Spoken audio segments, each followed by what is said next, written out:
नमस्कार, आप देख रहे हैं न्यूज वन इंडिया। मैं हूं आपके साथ कीर्ति बिंदल और बुलेटिन का आगाज बड़ी खबर के साथ करेंगे लखनऊ से।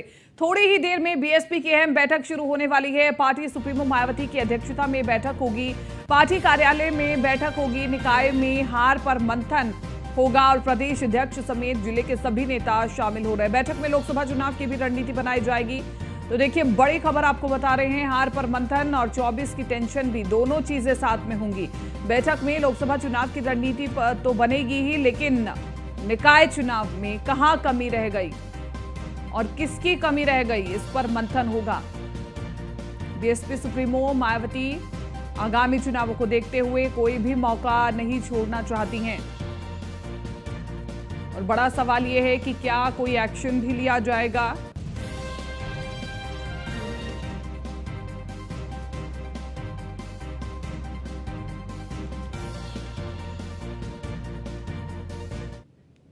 उत्तर प्रदेश के निकाय चुनाव में करारी हार के बाद बसपा सुप्रीमो मायावती ने एक बार फिर बड़ी बैठक बुलाई है। इस बैठक के अंतर्गत आज सभी कोऑर्डिनेटर और सभी जिला अध्यक्षों को बुलाया गया था। मैंने ठीक सामने जिस तरीके से गेट पे आप देख सकते हैं कि लोग जो है एंट्री कर रहे हैं, जा रहे हैं, क्योंकि आने वाले समय में जो रणनीतियां हैं बसपा की वो तय करनी है। यानी कि साफ है कि इस बार के जो निकाय चुनाव हुए हैं उनमें जो हार मिली है, उसके बाद आने वाले समय में लोकसभा का चुनाव है, उस लोकसभा के चुनाव में किस तरीके से मेहनत करनी है और किस तरीके से पार्टी को आगे उठाना है और कौन सीटें जीत के आना, उसको लेकर के ये एक बैठक बुलाई गई है। इस बैठक में सभी जजों को, कोऑर्डिनेटरों को बुलाया गया है। इसके साथ इनसे चर्चा की जाएगी आखिर इस निकाय चुनाव में जो हार हुई है उसका कैसे इंतजाम किया जाए। और उसके साथ ही साथ में अगर बात करें तो आगे आने वाले इसमें लोकसभा के चुनाव हैं, उन चुनावों को लेकर के भी बातें की रखी जाए। तरीके से लोकसभा के चुनाव होने हैं और लोकसभा चुनाव में सभी पार्टियां अपने दमखम से लड़ेंगी, तो निश्चित तौर पर बसपा की क्या रणनीतियाँ होंगी वो भी साफ तौर पर दर्शाती हैं। इसी के लेकर बैठक की गई है। कुछ लोग हैं, हम बात करने का प्रयास भी करेंगे। कहां से आए हैं सर? आजमगढ़ से। आजमगढ़ से। क्या लग रहा है कि जिस तरीके से बसपा की इस बार निकाय चुनाव में करारी हार का सामना करना, हार हुई है, कितनी सीटें निकली हैं? अरे हम तो सपा तो हमसे 12-12, 13-13 उस पर जमानतें जब्त हो गई हैं। हम सेकंड नंबर पर आए हैं। 2017 के नगर निगम के चुनाव की अगर बात करते हैं तो उसमें 2 सीटें मिली थी, लेकिन इस बार एक भी नहीं मिली। तो इस बार बीजेपी और सपा ने मिल करके हमें हराया, दोनों मिल करके हमें हराया ना। हम कहाँ से, सहारनपुर कहाँ हार रहे थे, मेरठ कहाँ हार रहे थे, आगरा कहाँ हार रहे थे, लेकिन लास्ट में प्रशासन ने हमें हरा दिया। अच्छा, कहीं लगता है कि कहीं ना कहीं चूक हुई है, जैसे कि अगर बड़ा जनप्रतिनिधि जो है वो अगर मैदान में उतरता तो आज बसपा की सीटें और अधिक होती? नहीं, ऐसा कुछ नहीं। बहन जी तो हमेशा जो छोटे निकाय के चुनाव होते हैं, नगर पंचायत के होते हैं, तो बहन जी तो कार्यकर्ताओं पर डिपेंड रहती, बहन जी बात घर तो आती नहीं है। आने वाले समय में लोकसभा चुनाव क्या तैयारियां हो रही हैं? तैयारी होगा, हम सबका यूपी में अच्छा रिजल्ट आएगा। अच्छा रिजल्ट आएगा तो बिल्कुल निश्चित तौर पे जो लोग आए हुए हैं उनका साफ तौर पे कहना है कि रणनीतियां तय हो रही हैं बसपा की, और रणनीतियां तय होने के बाद से ही चर्चा की जाएगी। यानी कि आने वाले लोकसभा चुनाव में भी बसपा जो है पूरी मजबूती के साथ चुनाव लड़ती नजर आएगी। कैमरामैन बीरेंद्र के साथ मैं Sandeep Mishra, news one India, Lucknow. तो बड़ी खबर आपको बता रहे हैं, आज बीएसपी करेगी मंथन, निकाय चुनावों में क्यों मिली हार, और इसी के साथ साथ पार्टी सुप्रीमो मायावती की अध्यक्षता में बैठक होगी। हार पर मंथन, 24 की टेंशन है। पार्टी कार्यालय में बैठक होगी। निकाय में हार पर मंथन होगा और प्रदेश अध्यक्ष समेत जिले के सभी नेता इसमें शामिल हो रहे हैं। बहुत महत्वपूर्ण ये है कि सवाल पूछे जा सकते हैं कि आखिरकार क्यों हार मिली, कहाँ कमी रह गई, कहाँ बीएसपी को और ज़्यादा काम करने की ज़रूरत है। क्योंकि देखिए, इस बार बीएसपी ने मुस्लिम वोटों को खींचने की पूरी कोशिश की थी। एकमात्र बीएसपी ऐसी पार्टी थी जिसने मुस्लिम कैंडिडेट्स ज़्यादा दिए थे। अगर हम मेयर पद की बात करें तो मेयर पद के प्रत्याशी जो थे ज़्यादातर मुस्लिम कैंडिडेट्स बीएसपी की पार्टी से मिले, और फिर भी ये जो मुस्लिम कार्ड खेला गया था वो काम नहीं आया। हमारे साथ संदीप मिश्रा ज्यादा जानकारी के साथ संवाददाता फोन लाइन पर बने हुए हैं। संदीप, कितनी देर में बैठक शुरू होने वाली है, क्या अपडेट है इस बैठक को लेकर? देखिए बिल्कुल निश्चित तौर पे बसपा सुप्रीमो मायावती पहुंच चुकी हैं और बैठक जो है वो शुरू हो चुकी है। यानी कि साफ है कि बैठक का जो दौर है वो शुरू हो चुका है। इस बैठक में अगर बात करते हैं तो महासचिव शशिभूषण मिश्रा जी हैं, बीएसपी के और प्रदेश अध्यक्ष विश्वनाथ पाल मौजूद है, साथ ही साथ में विधायक उमाशंकर है वो मौजूद है। तो यानी कि ये साफ है कि जो बैठक है वो बैठक का दौर जो है वो पूरी तरीके से शुरू हो चुका है और अब से कुछ ही देर के बाद जब बैठक खत्म होगी तो निश्चित तौर पर कुछ नई चीजें जरूर सामने निकल के आएंगी। तो ये साफ है कि जिस तरीके से बसपा सुप्रीमो की ये काफी अहम बैठक मानी जा रही है, क्योंकि इस बैठक के अंतर्गत अगर बात करें तो आने वाले लोकसभा चुनाव की तैयारियां पूरी तरीके से साफ जाहिर होती हैं। यानी कि लोकसभा चुनाव की क्या तैयारियां होंगी वो दर्शाएंगी। इसके साथ साथ निकाय चुनाव के जो रिजल्ट आए हैं, जो परिणाम आए हैं, उस परिणाम से काफी नाखुश भी नजर आती है। तो ये भी एक बात रखी जाएगी साथी तौर पर। लेकिन जिस तरीके से इस बैठक की अगर बात की जाए तो बैठक आज से शुरू हो चुकी है और बैठक में जो अब जब जितने भी कैंडिडेट यहाँ पे बुलाए गए थे उन सभी को बुलाया गया है। अपने पूरे उत्तर प्रदेश के जिला अध्यक्ष हैं उनको बुलाया गया है, कोऑर्डिनेटरों को बुलाया गया है, साथ ही साथ में जो उनके पूर्व विधायक हैं उन सभी को बुलाया गया है। तो ये रणनीति आने वाले लोकसभा चुनाव की तैयारी को लेकर के काफी अहम मानी जाएगी।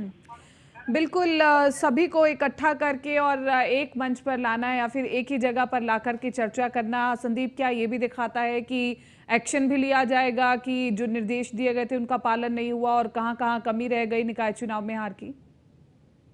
देखिए बिल्कुल निश्चित तौर पे ये जरूरी हो जाता है कि आखिर आप जब पार्टी में जब बहुत अच्छे परिणाम नहीं आते हैं तो समीक्षा बैठक काफी महत्वपूर्ण होती है। क्योंकि महत्वपूर्ण इसलिए हो जाती है क्योंकि जिस तरीके से बीएसपी की अगर बात करते हैं तो बीएसपी की रणनीति पहले से ही साफ थी कि आने वाले समय में लोकसभा चुनाव की जो तैयारियां होंगी उन तैयारियों को लेकर के बीएसपी कैसे लड़ेगी, वो तैयारियों को लेकर के अब जो है काफी इंपॉर्टेंट हो जाता है। तो यानी ये भी है कि जो आज की जो बैठक हो रही है इस बैठक में कुछ बड़े फैसले जरूर होने होंगे, क्योंकि आने वाले लोकसभा की चुनाव की तैयारियों को लेकर के जिस तरीके से परिणाम की उम्मीदें थी बसपा को, वो उम्मीदें नहीं मिल पाई, वो उसी को लेकर के अब ये बैठक काफी होंगी। और सबसे बड़ी बात यह है कि समीक्षा बैठक तो हर पार्टी करती है, लेकिन सबसे बड़ी बात यह है कि लोकसभा से ठीक पहले की रणनीति बनाना। और उत्तर प्रदेश में आने वाले समय में लोकसभा के चुनाव है, 80 सीटें हैं, काफी महत्वपूर्ण उत्तर प्रदेश की सीटें हो जाती हैं जब इस प्रकार से कि आने वाले समय में लोकसभा के चुनाव नजदीक हो। तो ये भी एक साथ है कि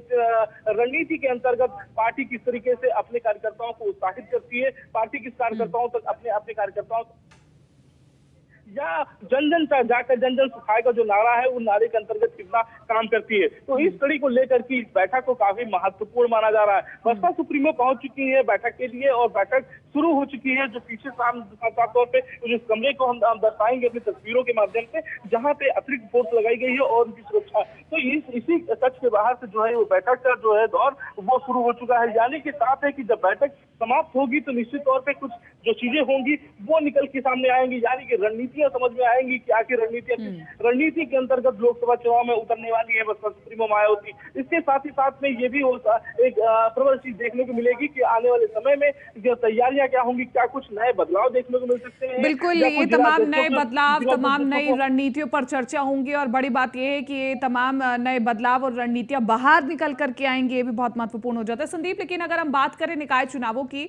तो एकमात्र बीएसपी ऐसी पार्टी थी जिसने ज्यादा मुस्लिम कैंडिडेट उतारे थे मेयर पद पर। सबसे ज्यादा मुस्लिम कैंडिडेट बीएसपी ने दिए थे, लेकिन फिर भी वो मुस्लिम कार्ड काम नहीं आया और जितने वोट उम्मीद किए जा रहे थे उतने वोट नहीं मिले। इस बार मुस्लिम वोट जो है वो बीजेपी के खाते में भी गए हैं, ये बीजेपी के लिए एक बड़ी उपलब्धि है। देखिए, सबसे बड़ी बात होती है कि जिस तरीके से बीएसपी ने अपनी रणनीतियां बनाई थी और रणनीतियों के अंतर्गत जहां एक तरफ दलित वोट बैंक अपनी तरफ करना चाहते थे, वहीं मुस्लिम वोट बैंक अपनी तरफ करना चाहते थे, वो जो साझा था, वो जो गणित थी, वो गणित काम नहीं आई। यानी कि साफ था कि इससे पहले निकाय चुनाव को लेकर पूरी मजबूती के साथ बसपा सुप्रीमो ने साफ तौर पर कहा था कि मजबूती के साथ इस बार के निकाय चुनाव में हम अपने प्रत्याशियों को उतारेंगे। और दूसरी अहम बात यह है कि जिस तरीके से उत्तर प्रदेश में 2 उपचुनाव हुए, उस उपचुनाव में भी बसपा ने साफ तौर पर मना कर दिया था कि हम अपने कैंडिडेट नहीं उतार रहे हैं। यानी कि निकाय चुनाव पे पूरी तरीके से फोकस था। जिस तरीके से दोनों उपचुनाव में चाहे रामपुर हो या मिर्जापुर की सीट हो, तो दोनों सीटों पे जो है बीएसपी ने अपने कैंडिडेट्स को नहीं उतारा, ये समझ करके कि आने वाले इस निकाय चुनाव में अगर हम बढ़त पाते हैं तो हमारा बूथ मजबूत होगा, हमारे जो पार्षद जीत के आएंगे वो हमें मजबूती देंगे, जमीन की मजबूती देंगे। तो यही इरादा था बसपा सुप्रीमो मायावती का, लेकिन वो पूरी तरीके से फेल साबित हुआ। अब कहानी ये बनती है कि जिस तरीके से जो निकाय चुनाव में हार हुई है, अब इसकी समीक्षा की जाएगी। इसके साथ में तैयारियां की जाएंगी लोकसभा चुनाव की। तो लोकसभा चुनाव में जो रणनीति बना करके उतरेंगी, यानी कि उनको एक बार फिर से जो है जमीन पे उतरना होगा और जमीन पे उतर करके लोगों से घर घर जाकर के एक अभियान चलाना होगा कि लोगों को जोड़ें, साथ में रखें अपने, जिससे कि अच्छी सीटें निकल के आए, रणनीति बने। और उस रणनीति के अंतर्गत अगर काम करने के इरादे से इस बार इस बैठक को शायद बुलाया गया है। और इसके साथ ही साथ में अगर बात की जाए तो जो तैयारियां हैं, इस बार कुछ नए पदाधिकारियों को बड़ी जिम्मेदारी देने वाले हैं। इसके साथ ही साथ में जो जिला अध्यक्ष हैं, कुछ जिला अध्यक्षों के बदलाव किए जाएंगे। जो मजबूत वहां से जिला अध्यक्ष होगा, जिनके जो पार्टी में काफी लंबे वक्त से समय देते चले आ रहे हैं, उनको पार्टी में जोड़ा जाएगा। तो इस रणनीति के अंतर्गत इस बार जो है बसपा जो है वो काम करने वाली है। जी संदीप, इसी के साथ साथ चूंकि हम जब निकाय चुनावों पर चर्चा कर रहे थे तो ज्यादातर जो टक्कर थी वो समाजवादी पार्टी और बीजेपी में ही देखने को मिल रही थी, लेकिन जब रुझान आने लगे तो ये तो बात हैरानी वाली थी कि बीएसपी भी बहुत सारी सीटों में रेस पे थी, जहां पर हमने कभी सोचा भी नहीं था। सहारनपुर में, मेरठ में, यानी कि पश्चिमी क्षेत्र में बीएसपी आज भी मजबूत दिखाई देती है। क्या इसका माइलेज मिलेगा आगे 2024 में मायावती को? देखिए, बिल्कुल निश्चित तौर पे अभी कुछ देर पहले जो बसपा के इकलौते विधायक हैं उमाशंकर, उनसे हमारी कुछ देर पहले बात हुई थी। उस बातचीत में उन्होंने साफ तौर पे एक ही बात कही थी कि हमने जो है निकाय चुनाव में मजबूती के साथ लड़ा है, यानी कि सहारनपुर की सीट हो या मेरठ की सीट हो, वहां पर हम दूसरे नंबर पर आए हैं। यानी कि साफ था कि हम इन चुनावों को लेकर के जो रणनीतियां हमारी बनी थी उस पर हमने मेहनत की थी और मेहनत की, यानी कि पश्चिम का जो क्षेत्र था उस पश्चिम क्षेत्र में भी उनके अपने वोटर हैं। यानी कि ये भी था कि जिस तरीके से अगर प्रत्याशियों का चयन अगर सही से वहां पे होता तो निश्चित तौर पे वहां की सीटों का भी निकाला जा सकता था। यानी कि जो सेकंड पोजीशन पे आए थे वहां पे बसपा ने जो अपनी रणनीति के अंतर्गत काम किया था, जो उनके अपने वोट बैंक थे, वो वोट बैंक पूरी तरीके से इनके पास नहीं है। यानी कि हालांकि अब जरूर उमाशंकर जी ने जो है आरोप लगाए हैं कि समाजवादी पार्टी और भारतीय जनता पार्टी दोनों ने मिल करके वहां पे चुनाव लड़ा है, इस वजह से हमारा प्रत्याशी जो है वहां पे हार गया। लेकिन जो रणनीति बननी चाहिए थी, यानी कि वहां पर पे जो प्रचार प्रसार अगर थोड़ा तेज करके प्रचार प्रसार होते तो निश्चित तौर पे एक बड़ी जीत वहां से हासिल होती। चाहे सहारनपुर की बात कर ले, चाहे मेरठ की बात कर ले, तो वहां पे जो सीटें का जो आंकड़ा था वो आंकड़ों में बदलाव होता, आज आंकड़े कुछ और नए नजर आते। तो ये कहीं ना कहीं कमियां जरूर देखने को मिली हैं। यानी कि अगर जमीन पे उतर करके अगर चीजों को अगर देखा जाता तो कुछ चीजें अच्छी होती। लेकिन अब सबसे बड़ी बात तो ये थी कि जो जिम्मेदारियां देने जाने वाली थी वो सिर्फ जो प्रदेश अध्यक्ष विश्वनाथ पाल हैं उनके ऊपर ही सारी जिम्मेदारियां थी निकाय चुनाव को लेकर के। यानी कि उनका भी एक सेमीफाइनल देखा जा रहा है, उनका भी फाइनल मैच किस तरह से ये निकाय चुनाव में बढ़त हासिल कराते हैं। क्योंकि इससे पहले की अगर बात करें तो जिस तरीके से निकाय चुनाव को लेकर के बसपा ने साफ तौर पर ऐलान किया था कि हम सभी सीटों पर चुनाव लड़ेंगे, और सबसे बड़ी बात ये थी कि जो कैंडिडेट्स उतारने आने वाले थे, बिल्कुल कोशिश पूरी की गई थी निकाय चुनाव में बीएसपी की ओर से, लेकिन परिणाम उनकी उम्मीदों के मुताबिक नहीं आए और उसी के ऊपर समीक्षा की जा रही है। संदीप, बहुत बहुत शुक्रिया, नजर बनाए रखे। आगे बढ़ रहे एक बड़ी खबर आपको बता देते हैं। सपा लड़ेगी यूपी विधान परिषद का उपचुनाव, ये बड़ी खबर है। एमएलसी की 2 खाली सीटों पर सपा उतारेगी उम्मीदवार और बैठक में 2 एमएलसी सीटों पर मंथन होगा। सभी विधायकों को पार्टी कार्यालय बुलाया गया है। सपा प्रमुख अखिलेश यादव भी बैठक में शामिल होंगे। एमएलसी उम्मीदवारों के नामों का आज होगा ऐलान। 29 मई को एमएलसी के लिए मतदान होगा। तो बड़ी खबर आपको बता रहे हैं इस वक्त की, सपा प्रमुख अखिलेश यादव भी बैठक में होंगे शामिल। एमएलसी की 2 सीटों पर चुनाव लड़ेगी सपा। देखिए, स्थिति स्पष्ट है सामने, फेवर जनता का कहीं ना कहीं अगर हम देखें तो जो संख्या बल है वो बीजेपी के पास है ज्यादा, लेकिन फिर भी समाजवादी पार्टी एमएलसी की 2 सीटों पर चुनाव लड़ रही है और एमएलसी की 2 सीटों पर उम्मीदवार उतारेगी समाजवादी पार्टी। बीजेपी ने अपने 2 उम्मीदवार उतार दिए हैं, लेकिन अब बारी है समाजवादी पार्टी की। सभी विधायकों को पार्टी मुख्यालय बुलाया गया है और सपा प्रमुख अखिलेश यादव भी बैठक में शामिल होंगे। तो एमएलसी के चुनाव में बहुत महत्वपूर्ण होता है कि तमाम विधायकों को एकजुट रखना और पार्टी के ही कैंडिडेट को चुनना। इसलिए तमाम जो विधायक हैं वो पार्टी कार्यालय पहुंचेंगे। एमएलसी की 2 खाली सीटों पर चुनाव लड़ेगी समाजवादी पार्टी।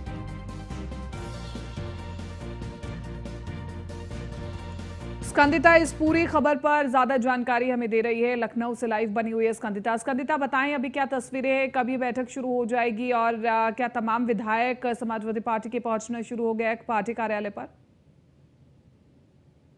शुरू हो चुकी है। इस वक्त हम समाजवादी पार्टी कार्यालय के बाहर मौजूद हैं। अखिलेश यादव अंदर मौजूद है पहले से, और लगातार सभी जितने भी विधायक हैं वो भी लगातार पहुंच रहे हैं। सारे विधायक पहुंच रहे हैं क्योंकि कुछ ही दिन में वो नाम है जो 2 प्रत्याशियों के हैं, क्योंकि एमएलसी की जो 2 खाली पड़ी सीटें हैं उन पर सपा चुनाव लड़ेगी, अपने प्रत्याशियों का ऐलान करेगी, क्योंकि आज ही नामांकन का आखिरी दिन है। और भारतीय जनता पार्टी की तरफ से पहले ही प्रत्याशियों का ऐलान कर दिया गया था। मानवेंद्र सिंह और पद्मसेन चौधरी जो 2 नाम निकल कर आए थे, अब उनको टक्कर देने के लिए समाजवादी पार्टी किन 2 चेहरों को निकालती है उनका जल्द ही कुछ ही देर में ऐलान हो जाएगा कि कौन से वो। वही अगर बात की जाए, सूत्रों के प्रयास लगाए जा रहे हैं कि पूर्वांचल के पिछड़ा और अति पिछड़ा वर्ग की किसी नेता पर दांव लगा सकते हैं अखिलेश यादव। और वहीं अगर बात की जाए दूसरे कैंडिडेट की, तो फ्रंटल संगठन का कोई पदाधिकारी हो सकता है उस पर, क्योंकि अभी हमने 2-3 विधायकों से भी बात की है, उनका भी यही कहना है कि किसी अति पिछड़े वर्ग के नेता पर दांव लगाएंगे अखिलेश यादव।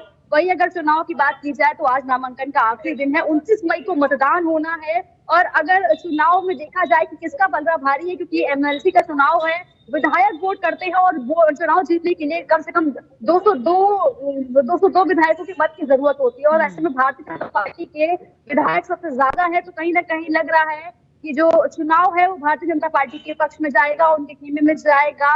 अगर सत्ता की तरफ से कोई विधायक समाजवादी पार्टी को वोट करता है तो शायद तस्वीर कुछ और हो, लेकिन अगर जिस तरीके से अगर विधायकों की संख्या देखी जाए तो समाजवादी पार्टी के विधायक और समाजवादी पार्टी की जो गठबंधन पार्टी है आरएलडी के विधायकों के वोट भी अगर काउंट कर लिए जाए तो भी सपा का प्रत्याशी जीतता हुआ नजर नहीं आ रहा है। ऐसे में देखना होगा कि क्या कुछ होता है। हमने तमाम विधायकों से बात करने की कोशिश की, जिस पर उन्होंने साफ तौर पर कहा। ठीक है स्कंदिता, आप नजर भी बनाए रखिए तमाम हलचल पर, तमाम अपडेट्स आप हमें देती रहे। फिलहाल के लिए बहुत बहुत शुक्रिया। एक बड़ी खबर और आ रही है, वो आपको बता देते हैं।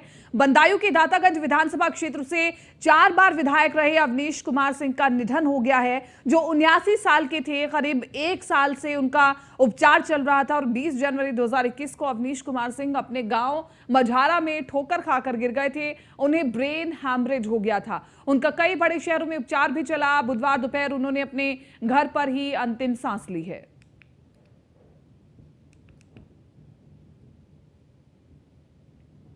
तो पूर्व विधायक अवनीश कुमार अब हमारे बीच में नहीं रहे, लंबे समय से बीमार चल रहे थे।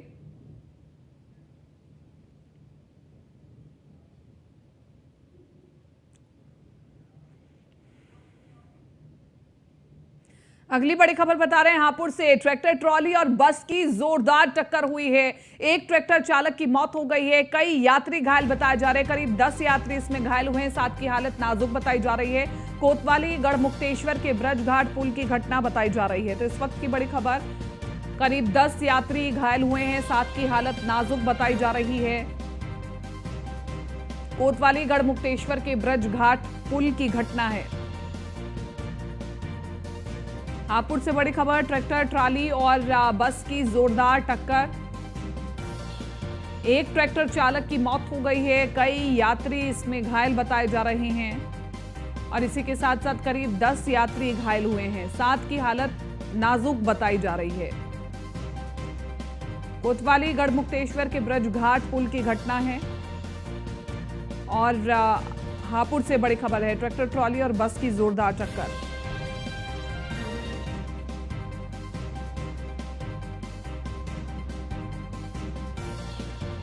हापुड़ से पूरी खबर बता रहे हैं, करीब 10 यात्री इसमें घायल हुए हैं, 7 की हालत नाजुक बताई जा रही है। भीषण सड़क हादसा हुआ है, कोतवाली गढ़मुक्तेश्वर के ब्रजघाट पुल की घटना बताई जा रही है।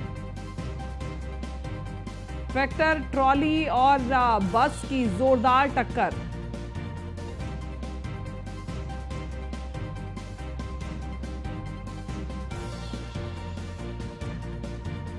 मोहम्मद ताहिर ज्यादा जानकारी दे रहे हैं इस पूरी खबर पर। मोहम्मद ताहिर, हम तस्वीरें देख पा रहे हैं, ये जो सड़क हादसा काफी भीषण माना जा रहा है, अभी ताजा परिस्थितियां क्या है?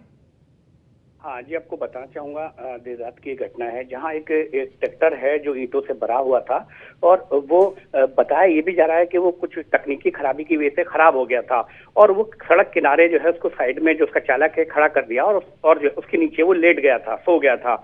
हालांकि बताया जा रहा है कि एसी की जो तेज रफ्तार बस थी वो आगे से भिड़ी है, जिसमें करीब 10 से अधिक लोग घायल हुए हैं, जिसमें करीब 7 लोगों को मेरठ रेफर किया गया है। वहीं जो ट्रैक्टर चालक जो नीचे सो रहा था उसकी मौके पर ही दर्दनाक मौत हो गई है। हालांकि जो घायल 7 लोग हैं उसमें भी लोगों की जो हालत है वो गंभीर बनी हुई है और उनका लगातार जो है इलाज किया जा रहा है। जी मोहम्मद ताहिर, इसमें कहाँ किसकी गलती नजर आ रही है? क्या कोई ओवरटेक करने की कोशिश कर रहा था या रफ्तार तेज थी? क्या वजह है? हाँ जी, आपको बताना चाहूंगा कि जो बस थी, बस की रफ्तार तेज थी, या हो सकता है कि बस चालक को जो है नींद की झपकी आ गई हो, जिस कारण ये हादसा हुआ। क्योंकि जो ट्रैक्टर था वो ट्रैक्टर के साइड में किनारे पर होकर खड़ा हुआ था और ये बस जो है तेज रफ्तार थी और जिसकी वजह से जो है ये पीछे से आके इस ट्रैक्टर ट्रॉली में टकराई है। तो कहीं ना कहीं जो अंदेशा जताया जा रहा है, जो बस चालक था उसको या तो नींद आई हो या नींद की झपकी आई हो, जिसकी वजह से ये हादसा हुआ है। ठीक है, शुक्रिया तमाम इस जानकारी के लिए। एक ट्रैक्टर चालक की मौत हो गई है, कई यात्री घायल बताए जा रहे हैं। ट्रैक्टर में ईंटें भरी हुई थी।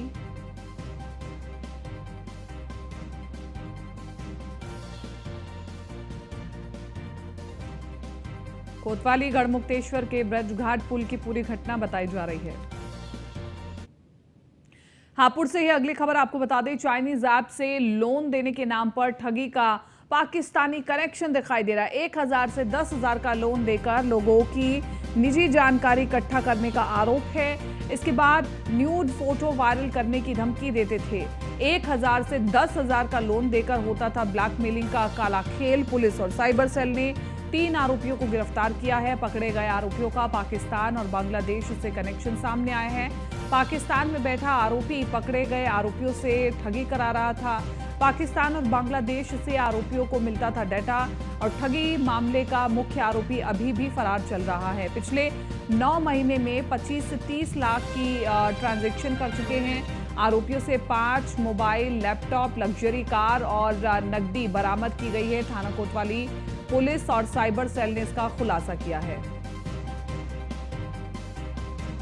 वादी हैं, उन्होंने आरोप ये लगाया था कि उन्होंने एक स्मॉल लोन लिया था ऑनलाइन किसी ऐप के थ्रू और उस लोन को रीपे करने के लिए उनसे एक्सटॉर्शन किया जा रही थी, एक्सटॉर्शन जिसमें उनकी न्यूड फोटोज़ और ये सारी चीज़ें वायरल करने की धमकी दी जा रही थी। हमारे साइबर क्राइम की पूरी टीम ने इस पूरे केस को बहुत तह तक इन्वेस्टिगेट किया। इन्वेस्टिगेट करने के उपरांत 3 लोग इसमें गिरफ्तार हुए हैं, जिनका नाम प्रशांत, अभिषेक और जितेंद्र है। ये सभी कापासेड़ा दिल्ली के रहने वाले हैं। इन्होंने अपनी पूछताछ में एक अहम चीज़ ये बताई है कि ये कुछ ऐप जैसे क्रेजी मंकी ऐप, टाका app, cash loan app, Insta loan app, इस तरीके की ऐप्स हैं जो गूगल प्ले स्टोर और ऑनलाइन प्लेटफॉर्म पे अवेलेबल है, जिससे लोग स्मॉल लोन लेते हैं, जैसे 4,000 5,000 रुपये का लोन ले लेते हैं और उसको वापस करने के एवज में ये लोग उनसे एक्सटॉर्शन